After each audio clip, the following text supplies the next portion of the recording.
সারা দেশে গত 24 ঘন্টায় এডিস মশাবাহিত ডেঙ্গু জ্বরে আক্রান্ত হয়ে আরও একজনের মৃত্যু হয়েছে।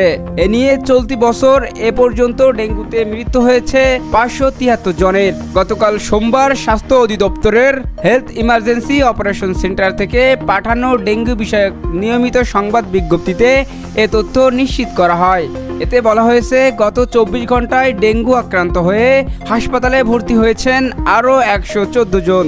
নতুন ভর্তিদের মধ্যে বরিশাল বিভাগে 15 জন, চট্টগ্রাম বিভাগে 11 জন, ঢাকা বিভাগে সিটি কর্পোরেশনের বাইরে 30 জন, ঢাকা উত্তর সিটিতে 18 জন এবং দক্ষিণ সিটিতে 21 জন, খুলনা বিভাগে 9 জন, রাজশাহী বিভাগে 9 জন এবং ময়মনসিংহ বিভাগে 1 জন রোগী রয়েছেন। স্বাস্থ্য অধিদপ্তর জানিয়েছে, গত 24 ঘন্টায় সারা দেশে 141 জন ডেঙ্গু রোগী হাসপাতাল থেকে ছাড়পত্র পেয়েছেন। এ নিয়ে চলতি বছর ছাড়পত্র পেয়েছেন 99,902 জন। এবছরের জানুয়ারি থেকে এ পর্যন্ত মোট 1,01,130 জন রোগী হাসপাতালে ভর্তি হয়েছেন। সালাউদ্দিন, প্রহর 24।